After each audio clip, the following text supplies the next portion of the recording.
أعوذ بالله من الشيطان الرجيم بسم الله الرحمن الرحيم الذين يؤمنون بالغيب ويقيمون الصلاة ومما رزقناهم ينفقون صدق الله العظيم نحمده ونصلي على رسوله الكريم اما بعد فاعوذ بالله من الشیطان الرجیم بسم اللہ الرحمن الرحیم۔ اللہ تبارک و تعالی نے یہاں سے متقین کی صفات کا بیان فرمایا۔ الذین یؤمنون بالغیب، یعنی جو لوگ غیب پر ایمان لاتے ہیں، یہ متقین کی پہلی صفت ہے۔ وَيُقِيمُونَ الصَّلَاةَ، اور نماز قائم کرتے ہیں۔ وَمِمَّا رَزَقْنَاهُمْ يُنْفِقُونَ، اور ہمارے دیے ہوئے رزق میں سے ہماری راہ میں خرچ کرتے ہیں، یعنی اللہ تبارک و تعالیٰ کے دیے ہوئے رزق میں سے اللہ کی راہ میں خرچ کرتے ہیں۔ اچھا، جو پہلی صفت ہے غیب پر ایمان لانا، اس کا اپنا ہی حسن ہے کہ ہم نے اللہ کی ذات کو دیکھا نہیں ہے، لیکن اللہ تعالیٰ کی ذات پر ایمان ہے، یقین ہے کہ اللہ ایک ہے، اس کے سوا کوئی عبادت کے لائق نہیں ہے۔ اسی طرح ہم نے فرشتوں کو بن دیکھے مانا، جنت کو بن دیکھے مانا، جہنم کو بن دیکھے مانا، اور قبر و حشر کے منازل کو ہم نے دیکھا نہیں ہے، مانا ہے۔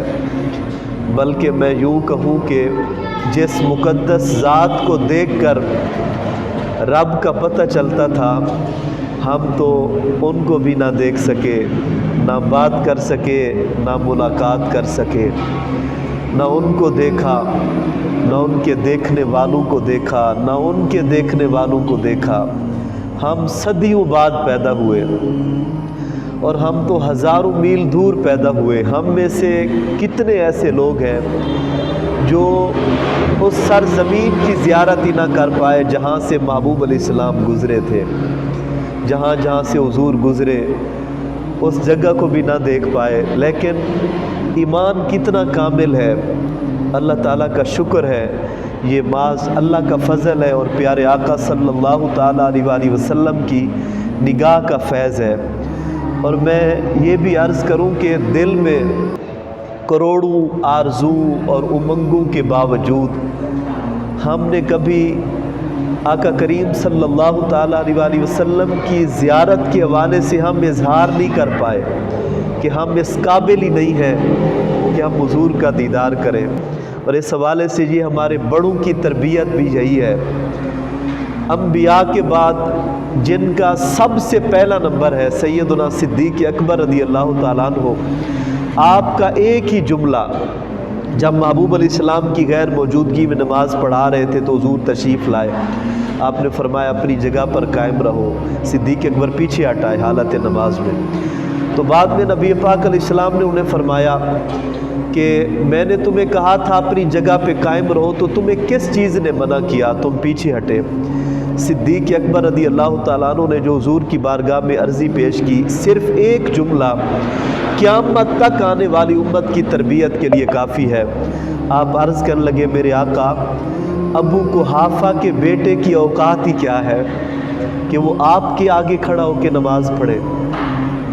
اور سیدنا فاروق اعظم رضی اللہ تعالیٰ عنہ نے بیت المقدس یا بیت المقدس کی فتح کے موقع پر ایک تاریخ ساز جملہ ارشاد فرمایا تھا، صحابہ کرام کے مجمع میں فرمایا تھا کہ یاد رکھنا ہم ذلیل لوگ تھے، ہمیں عزت ملی ہے تو محبوب علیہ السلام کی غلامی کے صدقے سے ملی ہے۔ تو یہی ہماری تربیت ہے اور یہی ہمارے اسلاف کا دیا ہوا راستہ ہے۔ اور حضور سیدنا پیر مہر علی شاہ صاحب رحمۃ اللہ علیہ نے جب اتنی بڑی شخصیت، یعنی ایسے حضرات بھی یہ کہتے نظر آتے ہیں حضور کی بارگاہ میں کہ مہر علی تو کون بیچارہ، نپٹ لاشے او گھن ہارا، چاہ کے سر تے اے بندہ بھارا، لاویں پرید تو شاہاں نال۔ بلکہ پیر صاحب نے یہ بھی عرض کیا کہ کتھے مہر علی کتھے تیری ثنا، گستاخ اکھیاں کتھے جا لڑیاں۔ اور حضور سیدی اعلیٰ حضرت مجدد دین و ملت امام احمد رضا خان محدث بریلی نے عرض اس انداز سے کیا کہ بس خامہ خام نوائے رضا، یعنی احمد رضا تو ایک زنگ آلود لوہے کا نام ہے۔ اور عرض کرتے ہیں کہ کوئی کیوں پوچھے تیری بات رضا، تجھ سے کتے ہزار پھرتے ہیں۔ اور حضور امیر المجاہدین استاذ قبلہ خادم حسین نظوی صاحب رحمۃ اللہ علیہ فرمایا کرتے تھے کہ کتا پاک رسول اللہ دا بھونکے شور مچاوے کہ ناموس رسالت گلشن اندر کوئی سور نہ پھیرا پاوے۔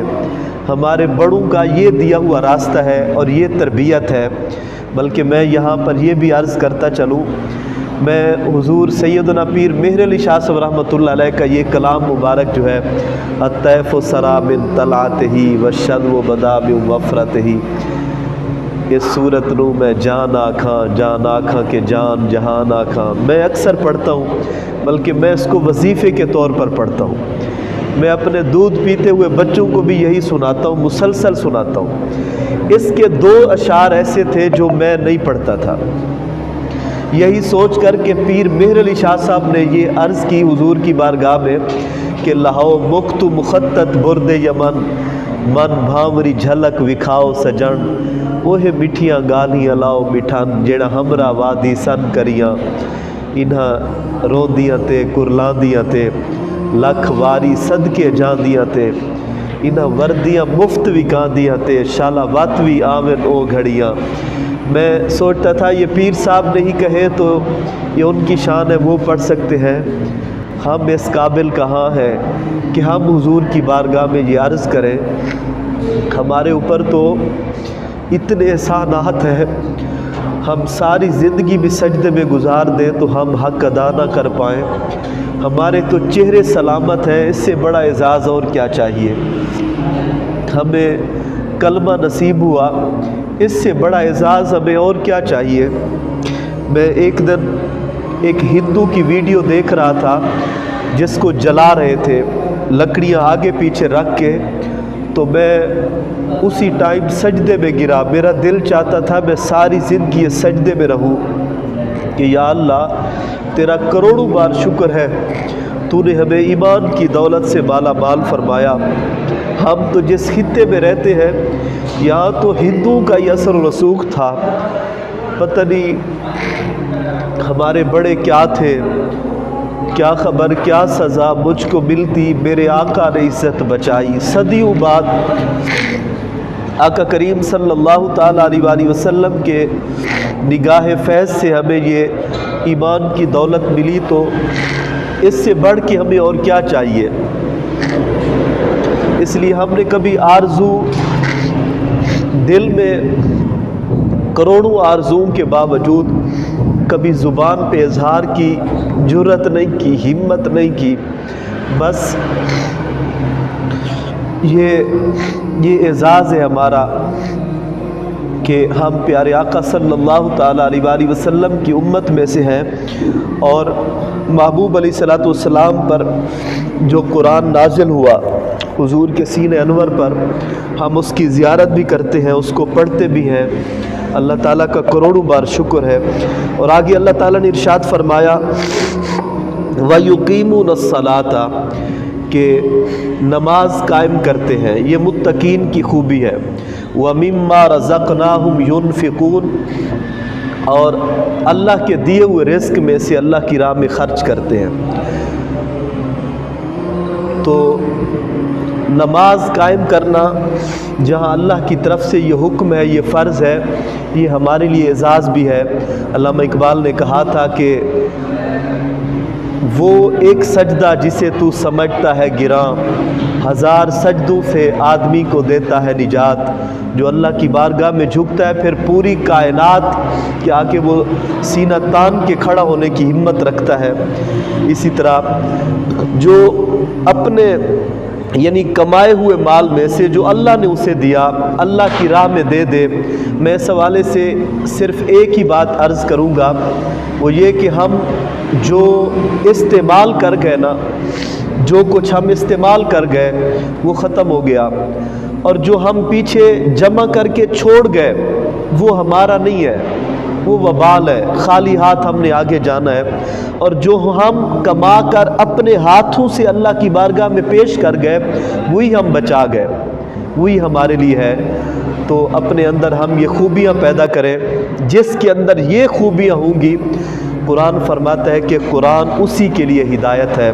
اللہ تعالیٰ کی بارگاہ میں دعا ہے اللہ مجھے اور آپ کو عمل کی توفیق عطا فرمائے۔ وما علیہ الا البلاغ المبین۔